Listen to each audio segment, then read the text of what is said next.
अस्सलामुअलैकुम स्टूडेंट्स, मैं doctor हकीबा Khatoon, lecturer from Marwari college.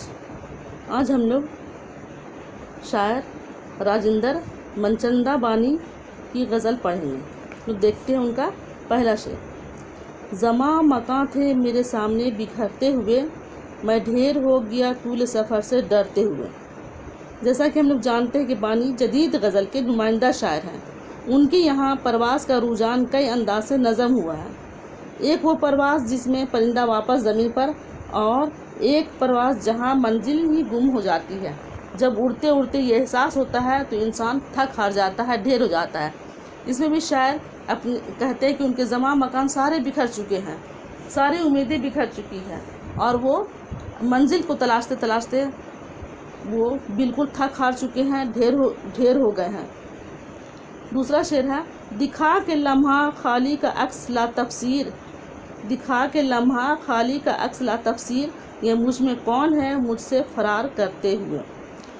इस शेर में शायर नई नस्ल के नौजवान का ये दर्द करब नुमाया कर रहे हैं। कहते हैं कि फुर्सत के एक ऐसे लम्हे की झलक मुझे दिखाई गई है जिसकी वजाहत भी मुमकिन नहीं।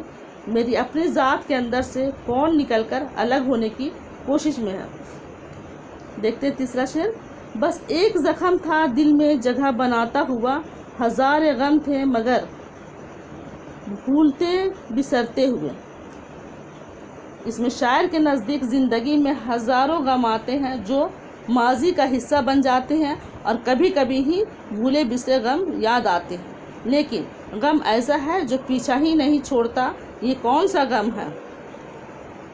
ये गम दौरा भी हो सकता है और गम यार भी हो सकता है।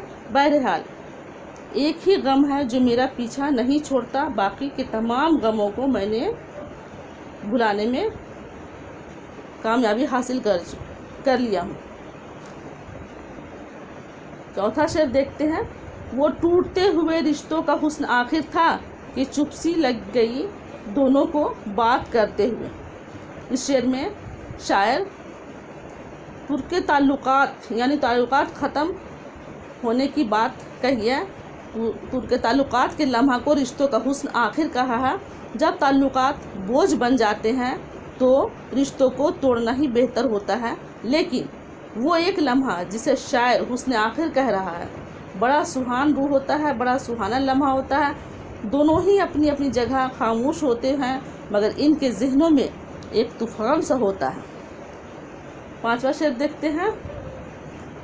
अजब नज़ारा था बस्ती का इस किनारे पर, अजब नज़ारा था बस्ती के इस किनारे पर, सभी बिछड़ गए दरिया से पार उतरते हुए।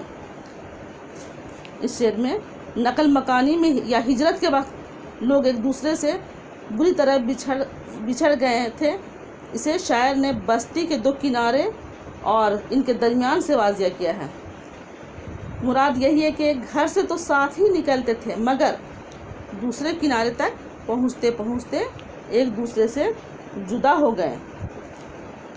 इस शेर को पढ़ने से हमें तक़सीम वतन की याद दिलाती है। तक़सीम वतन के सामने के सियाक़ व सबाक़ में इस शेर को मानवियत बहुत ज़्यादा नुमाया हो जाती है।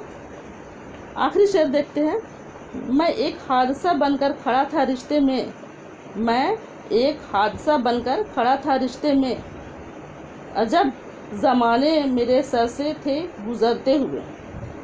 इसमें शायर फ़र्द की तन्हाई का एहसास की बात कही है। फ़र्द की तन्हाई का एहसास इसे खुद को हादसा की मानंद समझने पर मजबूर कर देता है। मैं तन्हा खड़ा हुआ था एक हादसे की मानंद, और ज़माने तेज़ रफ्तारी से मेरे सामने से गुज़र जाता है। तो बानी का ये गज़ल कंप्लीट हुआ। उम्मीद है कि आप लोगों को समझ में आ ही गया होगा। आज के लिए इतना ही काफ़ी। बाकी नेक्स्ट क्लास में। अल्लाह हाफिज़।